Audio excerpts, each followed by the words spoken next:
Then your balance sheet as of August 31st. On page 12, you'll see your monthly financial summary for your sewer treatment plant fund. Following that is your cash flow page. We have 8 checks for your approval today, nothing out of the ordinary here. Page 14 and 15, your actual versus budget comparison for this fund. On page 16 is your monthly financial summary for your joint water plant. On 17, you'll see your cash flow report. We have 10 checks for your approval today. We are issuing our annual pumpage expense. That's a permit fee to the city of Houston. And then also we included the owner's policy to Stewart Title. That's the only thing out of the ordinary in this page. 18 and 19, your actual versus budget comparison. Page 20 and 21, your investment profile and your account balance page for all funds. 22 and 23, your cash flow forecast. With our budgeted values, we're sitting at 34 months reserves. Page 24 is your sales tax revenue, and we collected just over $10,000 for the month of June. And the next one is the next agenda item on the very last page. It's your acclaimed historical cost and usage for your electricity from the period of September 23rd through August 2024. It's just an annual item we have to report, but I'm happy to answer any questions.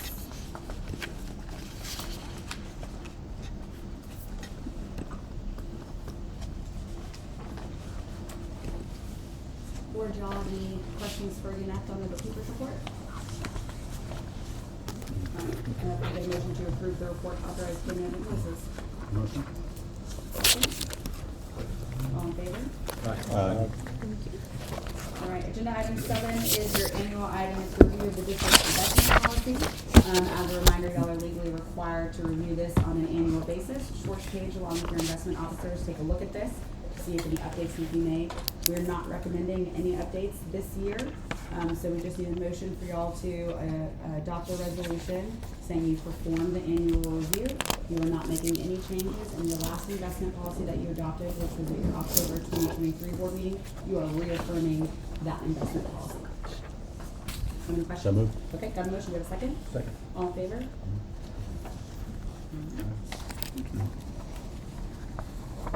All right, agenda item 8, Yannette did go over. It is the compliance with the Texas Government Code Chapter 2265 energy reporting.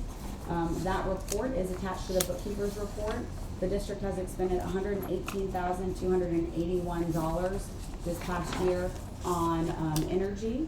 As a reminder, if you hit a certain dollar amount threshold, which is $200,000, the district has to come up with some way to try and lower that. Y'all are not there, or not really close to being there either. So no action is required by the board this month, or this year, I guess, with respect to that item. If y'all have any questions, just let us know. All right, agenda item 9, tax assessor collector's report. All right, good morning and afternoon, everyone. If you want to pull out the Wheeler report, going over the numbers for September. Started off with $112,095.06. Taxes collected $1,265.05. After last month's disbursements, left the district at $58,759. This month's disbursements, $27,598.08, leaving a cash balance of $31,102.51. I have brought 6 checks for your review and approval today. You have 3 corrections going back to taxpayers within the district. That CH rental is a shopping center, and then the 5255 check is an office space. Following page is your historical. District is at 98.83% collected with 13,000 still outstanding. Final pages are your calculation of cash, breakdown of your income and disbursements. Please let me know if anyone has any questions for me.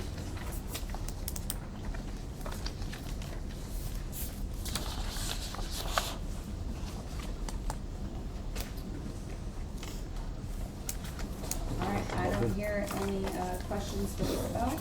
We can get a motion to approve the tax assessor collector's report, authorized payment of invoices. All in favor? Aye. Agenda item 10 is the real estate tax report. We do not have a quarterly report for you all today. Agenda item 11 is the news report. All right, good afternoon, everybody. Just some quick updates. The generators at the wastewater treatment plant, both lift stations, everything's operational.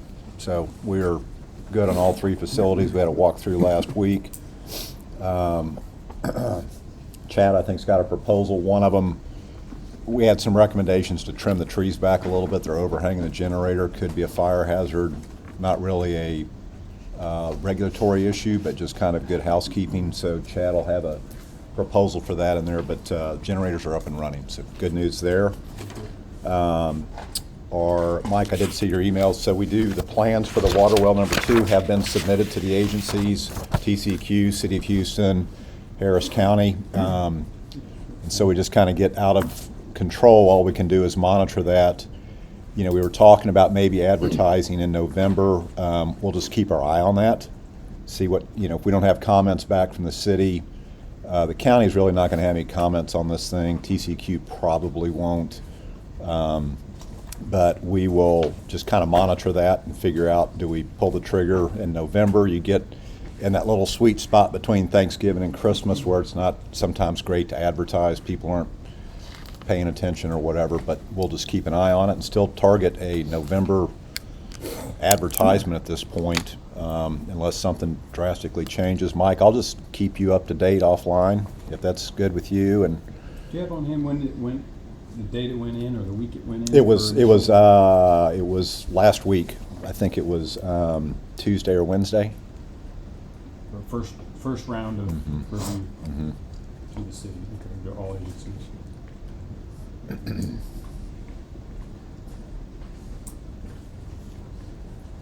And then, Kate, we want to talk about the control easement real quick. Yeah, we certainly can. So we did, TCEQ brought up the notices that we sent out to 2 property owners. Those were sent out back in June or July. Looks like the ownership has changed since we've notified them, so we're going to have to re-notify the new ones. TCEQ picked it up on HCAD. We had run title before, so we had good information. We'll double check and just make sure that HCAD isn't just behind on something.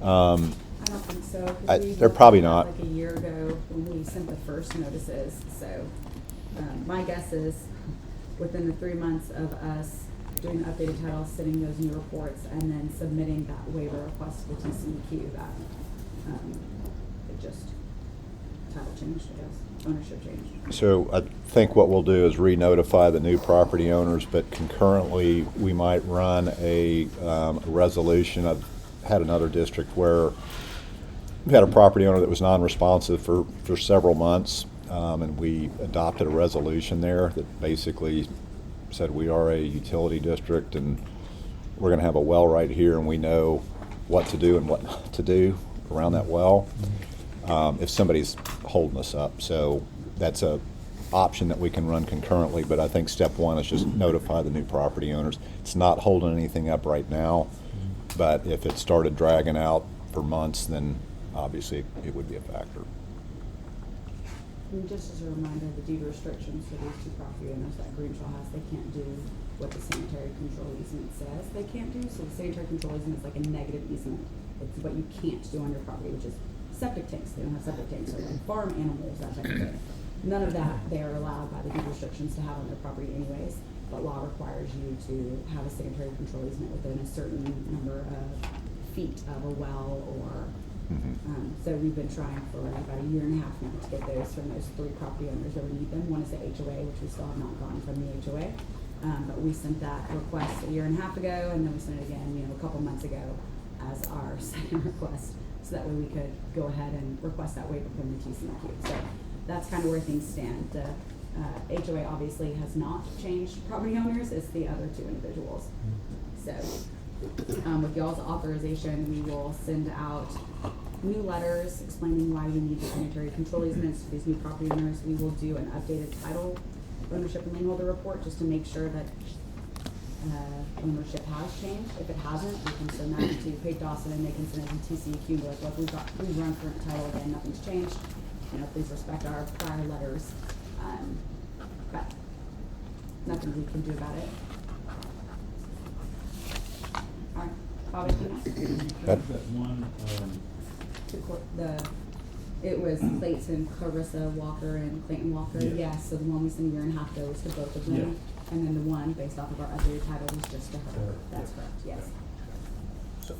So is this, maybe it's part of the engineering report, but I would love to see kind of a monthly update on where we are on all the activities, kind of, you know, like a Project Gantt plan. chart, project Okay, chart. sure. Just where we can kind of. Bullet point summary, easier to see than reading through a bunch. Sure, maybe we can. Whatever. I think we asked for that last time. Okay. I think I did, right? Yeah, it Some was sort of attached to the- like a timeline, some sort of a timeline that shows here's the key milestones, are we tracking or not, something like that. That's what Yeah, you're we looking for, right? we did have a little timeline in our last report, but I can keep that in there moving forward. Yeah. I took it out on this one, not intentionally. Yeah. Wasn't trying to hide anything, but I can put it back in there so we can keep up with that. So I will add that back into the report.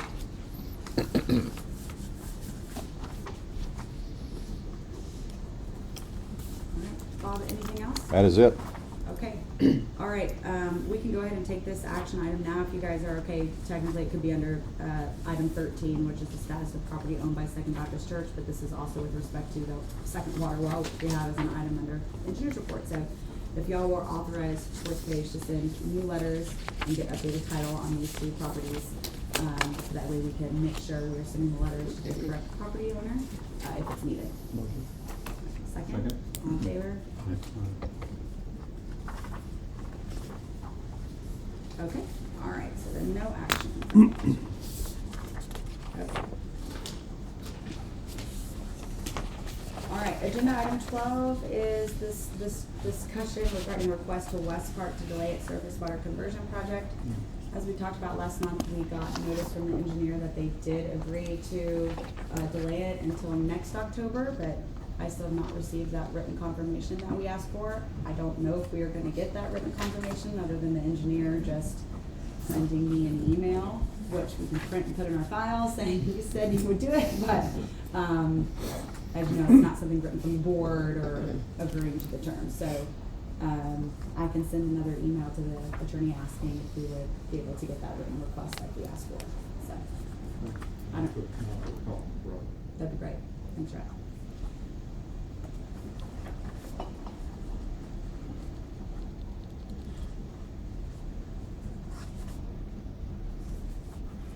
Okay, all right. Agenda item 13 is the status of acquisition of property owned by Second Baptist Church for that second water well.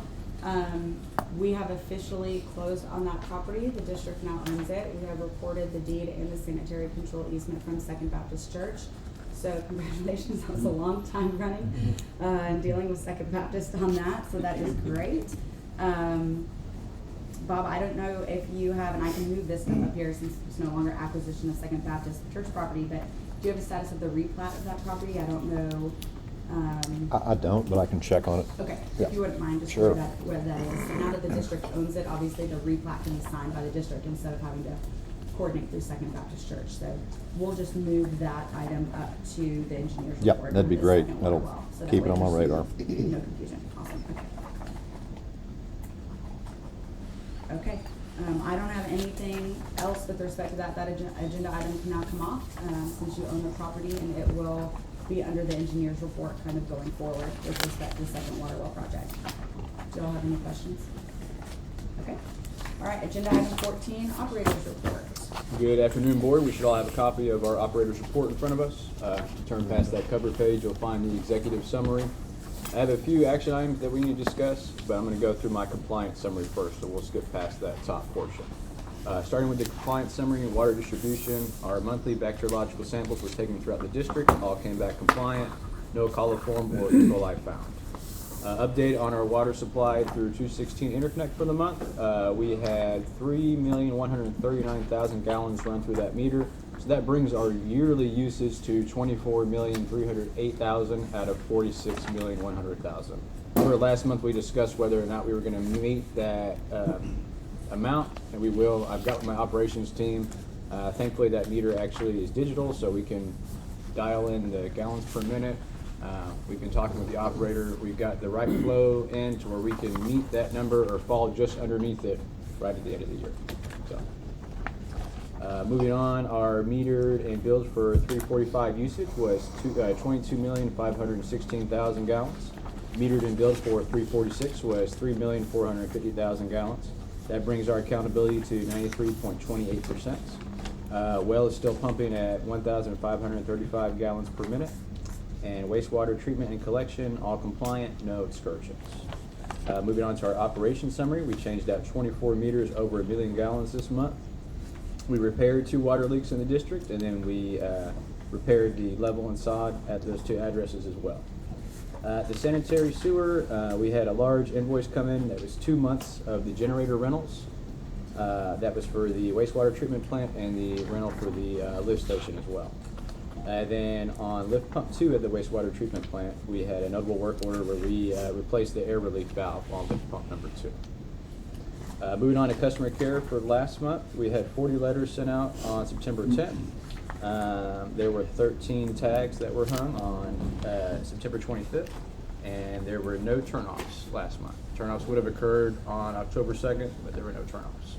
I don't have any accounts for consideration to write off or send to collections this month. You said 13? 13, that was last month. That was what we did last month. Oh, this So, month there's This like- month, yeah, so that's what I'm gonna talk about right now. We had an issue last month where the bills did not go out on time. Yeah. So paperless billing, everyone got it, but if you received a bill in the mail, it was severely delayed. So what happened there, we have a third-party billing system that we utilize. What do They they know take about the it? information that we collect from the district, and they print out the bill and mail it out. And we have a system where we verify to make sure this stuff is done.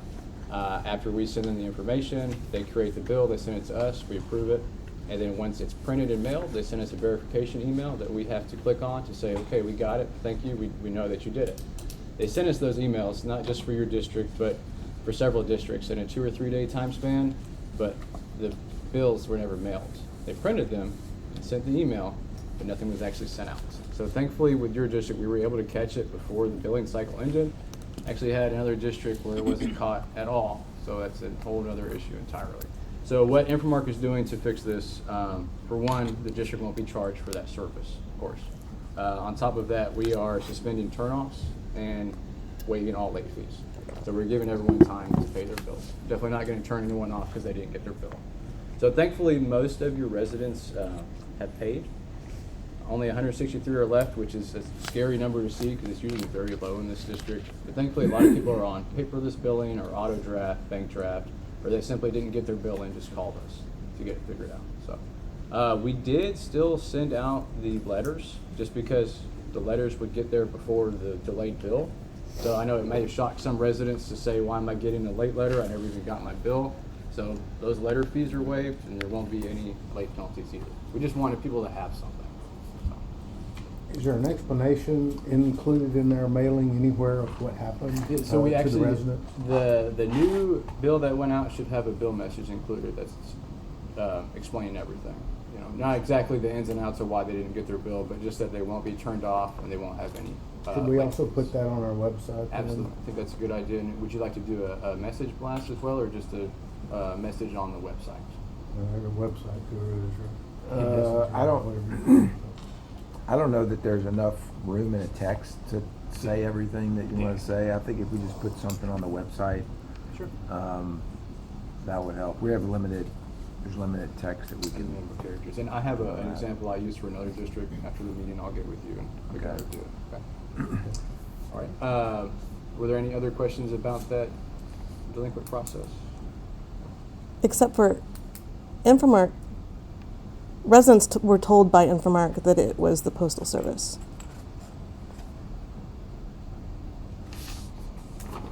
I can't speak for what customers may have heard from customer service, but if anyone reached out to me, I told them exactly what happened.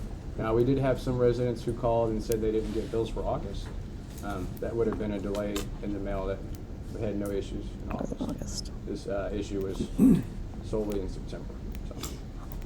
Well, hopefully, ordering something on the website will help with any misinformation going around. Moving on to what Bob mentioned in his report, lift station 1. Thankfully, we got all those generators working. There's just a little bit of an issue. That's the lift station that's on the corner of Kingsland Boulevard and Baker. There are 2 houses that butt up to that lift station. They have 2 beautiful trees, very large trees, and they're overhanging that lift station. Now, engineers brought up a good point.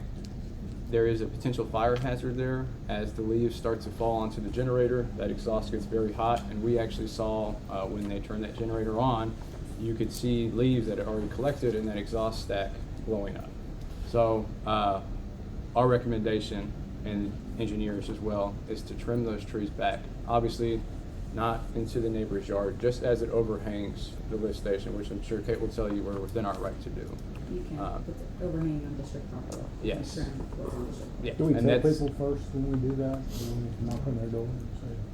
I don't know if y'all done this before, so I don't know if y'all want from Mark to put Yeah, a tag or something I saying you were can trimming it just for- stop by and talk to them. I'd be Do happy to that, talk to yeah, them. something like that, tell them before. I'll give them a it's call. tree. Give them a call, and if they want to talk further, I can come out to their home and talk to them about it. Because they are beautiful trees. I love trees myself. I hate to trim them, but I also hate for several houses to burn down because we have a fire. Right? You got safety first.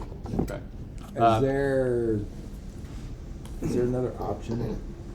I mean, I haven't seen the trees, but there's these big, beautiful trees, right? I'd hate for it to be like beautiful and there's a big chunk. There's a cut big out of chunk it, missing. right? No, and You Bob, know, maybe we I don't- trim it to a It's certain not like we're extent. cutting down a limb that's like this big. I think it's smaller stuff that's just kind of, so I hear what you're saying. It's not gonna look like a huge bald spot, I don't think.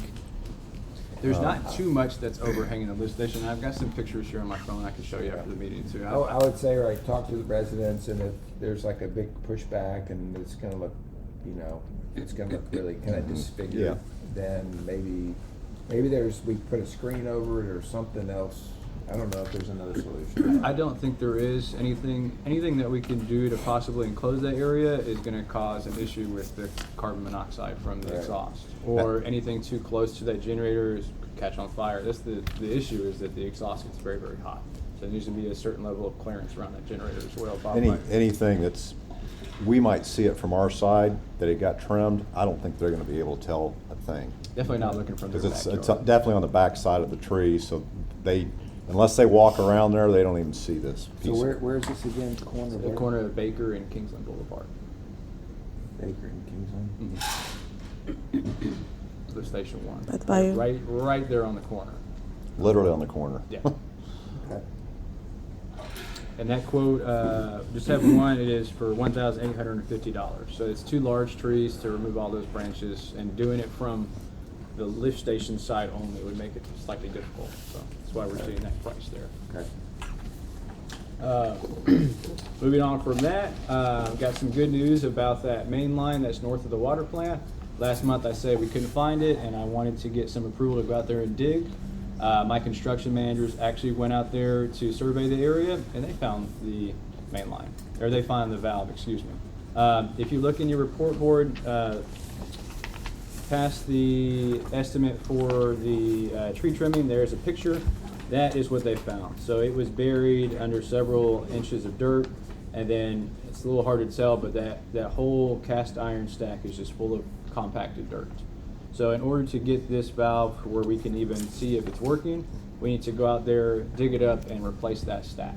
So I actually have an estimate, a rough estimate from Infomark. It is not to exceed $3,000 to go out there, dig up that bad cast iron stack, remove it, while we have that hole open, test the valve, make sure we can get on it and it works.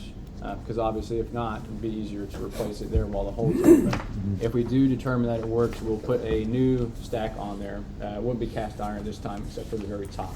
It'll be a plastic C900 we use for mainline valve, or main lines, excuse me.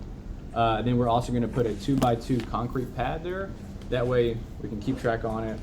It's not gonna get buried under any dirt, and we're gonna put some signage there as well. So that would ensure that we can find that, anyone could find that valve at any time of the day or night. That's the big issue, because it's, even marking it, even just putting that stack back to grade might be difficult to find in the middle of the night, especially when we're thinking about an interconnect emergency scenario. We want to get that valve open or closed as soon as possible. So Does that $3,000 quote include that concrete? And Everything. stuff? Yes, Okay, ma'am. so that's from Yeah, now so- until it's complete. Okay. yes, ma'am. And that's it's just not to exceed. It's not a bid job. We do time and material, so that was it should come well under 3,000. And do we have any questions? Do we need to update our map? How was it in line with? It was in line. It was just maybe like 10 feet closer. You know, Okay. we looked in that area. Trust me, my team gave me a lot of. They teased me quite a bit for that, because that was Al and I. We were the third set of eyes to go out there and look for it, and they were like, "Man, we found this thing in 5 minutes. What are y'all doing?" And well, I got sunburned out there trying to find that thing. So, yeah, no, Aaron, I don't think the prints need to be updated. It's in line of where it should be, and like I said, it was just 10 feet closer than what we said it was, or what we thought it was. But. I'm good. Yeah, I agree. Amen.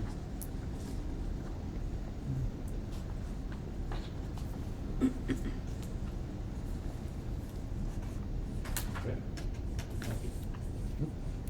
Anything else? Nope, that's it. Y'all have any questions? Okay. No? I know Chad touched on this. We did get some emails, or the district got some emails about late bills, and they were sent to Infomark, but Infomark's already covered it. But Yeah. just want to let you all know, y'all did get a couple emails about it, and they were all sent along. Yeah. If you send that draft communication to myself and to Kate and to Dominic, and then Kate will take a quick look at it. Sure. And then I'll take a look at it as well, and we get it, should be able to get it out there pretty quick. Okay, sounds good. Thank you. All right, so then, forward, if there's nothing else with respect to the engineer's report, it would be a motion to authorize Infomark to, remove the bad cast iron stack and whatever that was, not to exceed $3,000. Yeah. And then accept the proposal to trim the trees. Yes. Subject to them speaking with the homeowners and making sure that they're okay with it. Perfect. The motion, Motion. second, Second. all in favor? Aye. Okay, great. All right, Chad, I do see you have this as Yes. well. I know there's no action items, but Board y'all did ask last month to get the, updated information with respect to the, arsenic testing, Mhm. in the district, not only from the TCEQ when they've done it, but also the two, labs that Infomark sends it out to. So you guys do have a copy of that, which shows the dates that they were collected, which should match in line with when, TCEQ did and that type of stuff, so. There are a few gaps in there, having to go back and pull these from different departments. There is one lab that we know that we got tests from, but when I go to that lab, they say we don't have those test results. So I'm still working with them to fill some of the gaps on that report. I will tell you that at the first quarter of this year, we had a change in your operations team. We reorged internally, so the ball was dropped then. The first quarter of this year, we didn't get those extra samples. So there won't be any samples to put there. But some of the samples in 2023, that some of those gaps will be filled in by the next time this report is updated.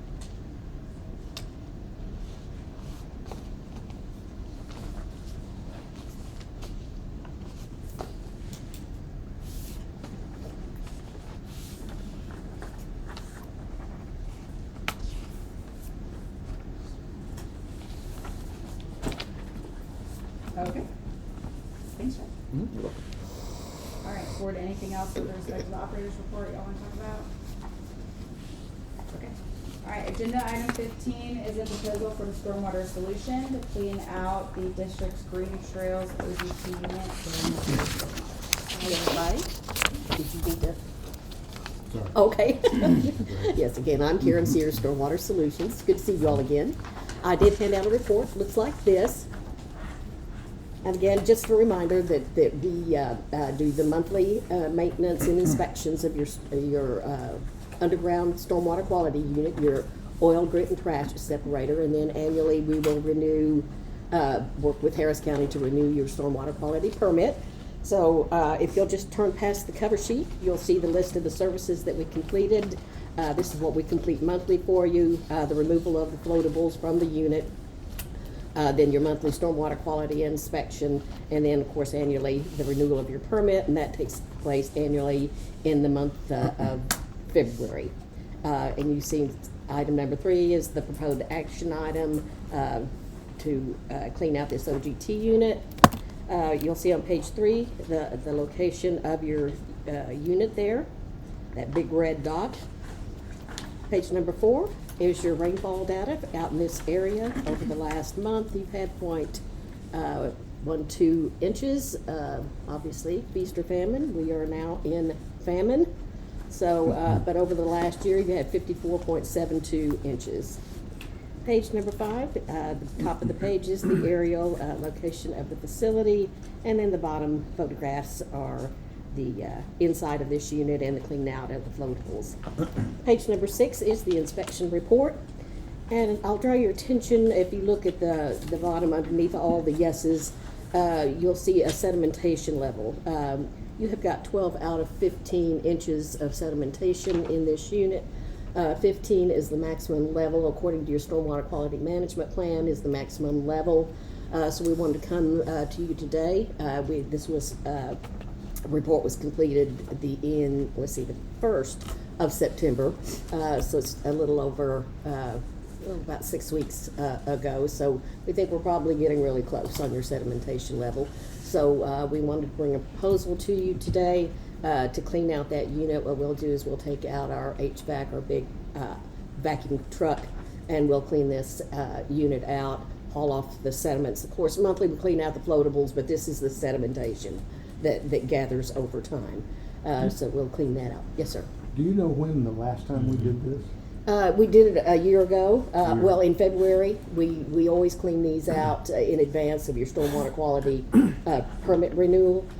So actually, I think with you all, if you recall, we made a repair to this screen. So at that time, we did clean out this unit. So you're getting quite a lot of sedimentation Is this normal what you see from we this? we see some that get very little and some that get quite a lot. It just kind of depends on whatever is going on in your area. When you cleaned it out last time, did you bring it down to 0? Yes, we always clean it out all the way to the bottom of the unit, so it was completely cleaned out. But these units, like I say, one of the problems that we have is people when they're doing their lawn maintenance, rather than picking up their leaves and the dirt and everything that's associated, they blow it into the storm sewer systems. So we see quite a lot of that. So it's not uncommon to get this kind of sedimentation in there. How many of these do we have in our district? Just the one. This is the only one? This is the only one, yes, sir. So we do have on page number 7 the proposal to clean this out. We'll bring out our Vector truck, and it's for $3,700. We'll clean out this unit, dispose of the sedimentation, and generate the manifest report. So the last page of our report are some photographs of some lovely critters. If you have any issues with these kinds of creatures in your district, let us know. We do have some folks that do that. Not me. I don't do that. What did we pay last time for this service? I know it was a combination of doing additional work, but Right. if not that, from the time before. This is typically what every month or annually we'll charge is the for the Vector work. And I'd be happy to answer any questions. And how often do you inspect it? Every month. Okay, good. Okay. I'm good. How is this different from the other storm sewer, kind of those big steel circular things that, the picture on the front? How is this different from other, what's inside of here on the other ones that are in our neighborhood? Well, usually these are you'll just have the manhole, storm manhole. Yeah. And the storm lines will just run in to this. Occasionally you'll have a junction box and the lines will run into that if you're making turns or something like that. Or you may just have straight pipes going through. But this one has the big unit. It's surprising how big these are underneath these manholes. They have just a little top like this, but when you open them up and take the lid off, then it's a sizable unit Is underneath. this the only one in our entire district? The only one in your district, yes. So. But Bob and I work on another district that has like 30 of them. Yeah, it's a nightmare It's a nightmare. keeping up with all. But, yeah, so you just got the one, and it can just be timing of when they implemented stormwater quality issues. Some areas might have gotten developed before they said you have to do this. So that's probably why you just got the So one. it's basically just designed to keep debris out of the sewer system. Yes. That's exactly the right. purpose of it. It removes the oil, the grit, and trash. And then every month we remove we'll call the flowables, the trash that gathers in them. Sedimentation builds up over This time. is a newer development, so that's probably, thinking about it, that's what you said, that's probably why it's only one. And they do a pretty good job. They do a good job. I mean, I've seen people pull over a storm drain and take out their oil plug, and that's where they change their oil. It's right over a storm They drain. absolutely do that. What about the restaurants on the, up there on I-10, their grease traps? Where, are they? Yeah, the grease traps are behind your restaurants. That's something that your operator will clean out annually. And those Inspect. usually Those do a good don't- job in catching everything? Those and- don't enter the storm sewer systems. No, that's all Yeah, sanitary that's sewer. sanitary. They shouldn't. They Let's say should. that. They Well, shouldn't. They shouldn't. That's exactly Yeah, right. I've known some that do get into it. Yeah. Yeah. Yeah. Okay. All right, any other questions for Karen? All right, can I get a motion to accept that proposal? Motion. All in favor? Thank you, Director. Thank you. Thank you. Karen, we have a $12.95 from you I do. guys. Awesome, thanks. All right, agenda item 16 is the Green Trails monthly report. We've not gotten that from the constable's office prior to today's meeting. I will send it to you guys once we get it from them. As you know, and Beth mentioned last month or two, there's a new contact person, so I think that's kind of where things are starting to fall through the cracks. But no report for today's meeting. If y'all have any questions once you get it, just let us know. Agenda item 17 is the district's website mass communication and messaging system. So you all asked for some reports from Classic Messaging with respect to the district's website, so you can kind of see where the district is with respect to website views and messaging counts. So he sent 3 reports: a database report, an opt-in report, and a website analytics report. So the database report shows the total number of entries, which are phone numbers, emails, text numbers. That has increased to 2,901, up from 2,852 in July. So more people have, I guess, opted in, about 50 people or so. And that represents the total number of destinations that Classic Messaging can send a message to. The opt-in report indicates the total number of responses from the opt-in program and the online registration. Those were up to 400 responses in October compared to 381 in July. And then the website analytics report shows a total of 2,232 visits to the district's website in the last 30 days. And there were 714 separate visitors in the last 30 days. So I guess websites track. I mean, I don't know all this stuff, but my assumption based off of that comment is 714 people viewed it about 2,232 times. It wasn't different people every time. But I'm not tech savvy, so that's what I guess that means. So I don't know if you guys have anything or questions you want me to relay to Classic Messaging on that matter. Yes. I don't. There's no action for y'all with respect to the district website. But we will make sure that that message about the bills going out late is included on the website as soon as we get that from Chad and Classic posted. Agenda item 18, the status of installation of the hike and bike underpass on Fry Road by Willowford Drainage District. I have not received any updates. Bob, I didn't know if you had a chance to. I have not heard anything, but I can follow up again with them. Okay, all right, so no update on that. And then agenda item 19, the attorney's report. I don't have anything except that your November board meeting is November 18th. which I think is the meeting of Thanksgiving, or is it the weekend before? Now that I'm saying this out loud, I think it's the weekend before, so ignore the fact that I made that comment. We all, I'm assuming we'll all be in town. Yeah, we're gonna have it. All right, in December, your December meeting's the 16th, so obviously that's a week and a half before the Christmas holiday as well, so I don't think we should have that problem before. Agenda item 20 and 21, there's no need to go into closed session today. And agenda item 22, future agenda items on the board. Is there anything you all or consultants, anything you all need to add to the agenda? Okay. All right, then just need to adjourn. Motion. All right, second, all in favor? Okay, thank you. Thank you.